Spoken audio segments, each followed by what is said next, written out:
بسم الله الرحمن الرحيم. السلام عليكم ورحمة الله وبركاته. وعليكم السلام ورحمة الله وبركاته. شیخ صاحب محترم د یو ملګری تپوس کوي چې سبزیانو او ترکاریانو کې موږ دپاره شرعي څه قاعده ده چې کوم شی به خورو او کوم به نه خورو؟ الحمد لله وحده والصلاة والسلام على من لا نبي بعده. ترکاریانو متعلق همدارنګې د خوراک متعلق او د جامو متعلق موږ ته شرعي قاعده احادیثونه معلومه شوې ده چې علماو ترې هغه ایستلې ده. اصل په اشیاو کې اباحت دی. بزم کې دا مسله موږ تاسو ته کېنول پکار دي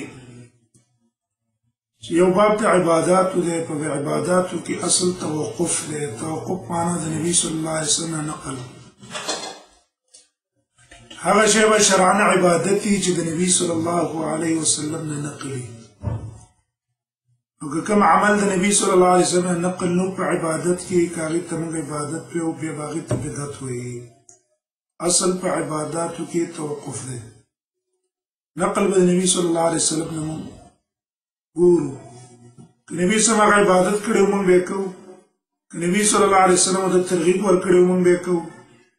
که نبی صلی الله علیه وسلم ته ترغیب ورکړی دی نه یې کړی دی او نه هغې طرف ته اشاره کړې ده نو بیا به هغه موږ نه کوو، بیا به بدعاتو کې داخلېږي. دویم نمبر مسله ده د عورتونو چې هغې ته فروج ویلی کېږي. اصل په فروجو کې حرمت دی. څونه قسمه زنانه چې دي د هغې نه موږ له فایده اخیستل، شهوتي فایده اخیستل دا حرام دي، دا جایز نه دي، مګر هغه چې کوم موږ ته شریعت حلالې کړي. مثلا شریعت موږ ته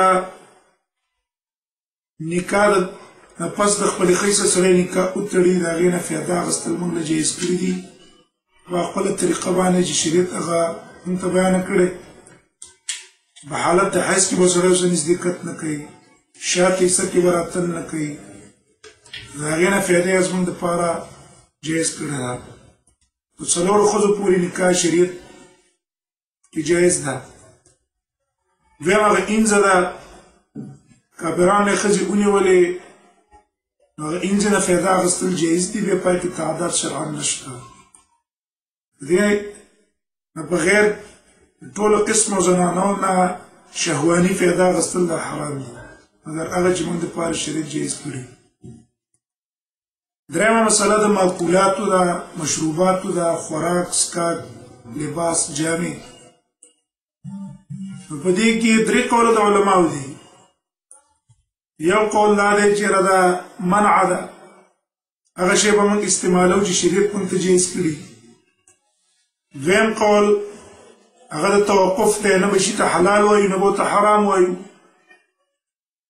او استعمالو به هم نه تر څو پورې دلیل شرعي موږ ته په هغې په اباحت نه راغلی. څوک چې وایي چې یاره منع ده د هغې دلیل نشته، صرف یو دلیل یې دا دی چې دا شیونه د الله تعالی دي او د الله تعالی په ملک کې زموږ دپاره تصرف کول په غیر د اجازې د الله نه موږ له جایز نه دي. کوم شی موږ ته شریعت اجازه راکړې وه هغه به استعمالوو، او که شریعت کوم شي اجازه موږ ته نه وه راکړې بس هغه موږ باندې جایز نه دی. دریم قول چې هغه راجح دی چې هغه اصل په اشیاو دغه شیانو کې اباحت دی. د دې استعمال موږ له جایز دی، خوړل یې موږ له جایز دي، د دې څښل موږ له جایز دي. دیو جنا ابن تیمیه رحمه الله په مجموع الفتاوى کې وایي اعلم ان الاصل في جميع الاعيان الموجوده على اختلاف اصنافها وتباين اوصافها ان تكون حلالا مطلقا. څونه چې اعیان موجوده دي که هر قسمه شي نه دی حلال دي د انسانانو لپاره. ان تكون طاهره پاکې وي، د هغې اغوستل هم حرام نه دي، د هغې استعمال هم حرام نه دی. دا یو جامع قاعده ده او دا یو غټه قاعده ده. د دې قاعدې دپاره دلیل څه دی؟ دا قاعده راجحه ده، دا بهترینه قاعده ده. دا علماء راایستلې ده. د دې لپاره دلیل هغه دا دی قرآن کې الله تعالی فرمایي خلق لكم ما في الارض جميعا. الله تعالی ستاسو لپاره په ځمکه کې ټول شیونه پیدا کړي دي. دویم حدیث کې راځي د عبدالله ابن عباس رضی الله عنه روایت ته نبی صلی الله علیه وسلم فرمایي کل ما شئت والبس ما شئت مختلط قسمتان صرفا ومخیلا. څه چې دې خوښه یې غوره کوم قسم لباس چې استعماله هغه استعماله ومختلط قسمتان دې شرط باندې چې ته دغه نه دوه شیونه پکې ځان ساتې یو د اسراف نه بل د تکبر نه. اسراف نه پکې ځان ساتې داسې شیونه باندې استعماله چې هغه سړي کې کبر او غرور راولي.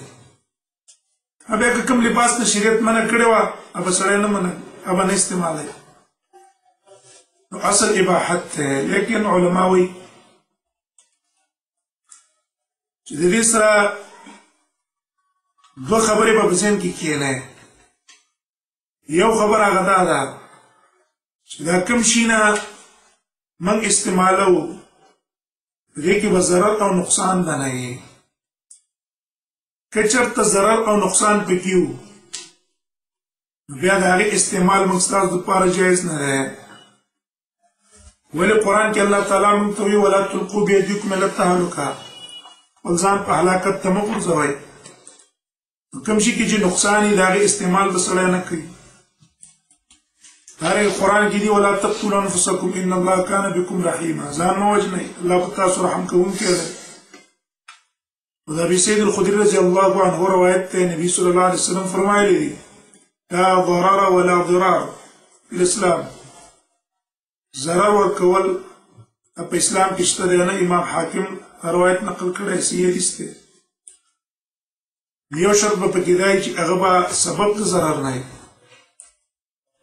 او بله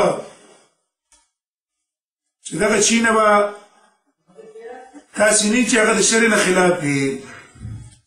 دویمه قاعده پکې دا ده چې دا شی به څه نه وي د شرع به ترې منع نه کړي. مثلا که شریعت کې ترې منع راغله چې د بعضې لباسونه شریعت موږ منع کړي مثلا داسې جامې به زنانه نه اچوي چې هغه د سړو وي یا به سړي داسې جامې نه اچوي چې ښځو پورې خاص وي. دا قسم لباس استعمالول بیا زموږ لپاره ممنوع دی ځکه شریعت یې منع کړی. اصل په معقولاتو مشروباتو ملبوساتو کې اباحت شو. په ترکاریانو کې هم دغه خبره شوه. په ترکاري کې ضرر نه و نقصان نه و د هغې استعمال زموږ لپاره جایز دی. که پای کې ضرر و نقصان و پکې د هغې استعمال بیا زموږ لپاره جایز نه دی. ځان به دې ساتو. دا بل ملګری شیخ صاحب همدې سوال متعلق تپوس کوي چې په مرغانو کې به موږ څنګه پېژنو چې دا حلال دی او دا حرام دی. د مرغانو متعلق همدغه قاعده په خپله وشوه چې اصل په معقولاتو کې اباحت دی.